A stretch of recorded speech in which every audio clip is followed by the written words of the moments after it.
اگر واقعی اگر نیکی کمانا چاہتے ہو نا تو مسجد کے اماموں کی تنخواہیں بڑھا دو یار. اگر ایک گھر سے امام صاحب کے 100 روپے جاتے ہیں تو 200 روپے مہینے کر دو. پورا گاؤں پورا محلہ اسی طریقے سے پیسے بڑھاؤ گے تو ان کی تنخواہ میں اضافہ ہوگا اور ان کا گھر صحیح سے چلے گا, ان کی زندگی صحیح سے آرام سے گزرے گی, اور دعائیں جب ان کے منہ سے نکلیں گی تو سبحان اللہ کیا کہنے کی بات ہے. پھر آپ کے کاروبار کیسے چلیں گے آپ سمجھ سکتے ہیں. ہاں, دل بڑا کرنا چاہیے. دل 100-200 روپے تو ہم پان پڑیا کھا کر تھوک دیتے ہیں. ہمارے نوجوان, ہم تو نہیں کھاتے, لیکن پان پڑیا کھا کے اور بھی خرچوں میں 100-200 روپے مہینے کے چلے جاتے ہیں. مہینے تو بہت بڑی بات ہے, ہفتے 2 ہفتے میں خرچ کر دیتے ہوں گے, لیکن امام صاحب کی بات آتی ہے جب کہ 100 روپے بھیا 100 روپے مہینے کے, تو بہت کرنی پڑتی ہے. یہ کڑوی بات ہے. الحق مرن. تو ایسا نہ سوچا کریں, امام صاحب کو اگر پیسے بڑھا کے کریں گے نا تو ان کے دل سے دعائیں نکلیں گی, اور 5 ٹائم کی نماز پڑھنے والے انسان کے دل سے جب دعائیں نکلتی ہیں تو پھر کیسی قبول ہوتی ہیں آپ کو تو پتہ ہی ہے. ہاں, اللہ پاک ہمیں ہدایت کی توفیق عطا فرمائے, اپنے امام کی عزت کرنے کی توفیق عطا فرمائے, امام کی زیادہ سے زیادہ تنخواہ بڑھانے کی توفیق عطا فرمائے. یار ہماری 50,000 1 لاکھ ہو کے بھی ہم پریشان ہیں, امام صاحب کی 5,000 10,000 میں کیسے خرچہ چل جاتا ہے یار, سوچنے والی بات ہے. اور جس دن سے امام لوگوں نے یہ دعا کرنا شروع کر دی کہ یا اللہ جتنی میری تنخواہ ہے اتنی میرے مقتدیوں کی, میرے متولیوں کی, میرے صدروں کی تنخواہ کر دے, ان کے بچوں کی بھی اتنی تنخواہ کر دے. جس دن سے امام صاحب نے مصلی پہ یہ دعا کرنا شروع کر دی تو پھر کیا بنے گا تمہارا.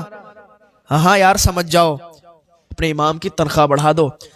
ہم نہیں کہتے کہ اگر تم غریب ہو 100 روپے دیتے ہو مہینے کے تو دو, لیکن جو مالدار ہیں تو تھوڑا پیسے والے ہیں تو 100-200 میں کوئی کمی نہیں. یار غریب آدمی بڑھا دیتا ہے, غریب آدمی اگر 100 روپے دیتا ہے اس سے کہہ دو تو وہ 200 کر دے گا, لیکن جس کے پاس پیسے ہیں جو مالدار ہے اسے عزت راس نہیں آتی. 100 روپے اگر امام صاحب کو مہینے کے جاتے ہیں تو اگر کوئی کہتے 200 دے دو تو لڑ جائے گا. 200 کیسے دے دے, 100 دیتے ہیں تب تو اتنی بڑی بات پڑتی ہے ہمارے لیے, 100 ہی بہت ہے.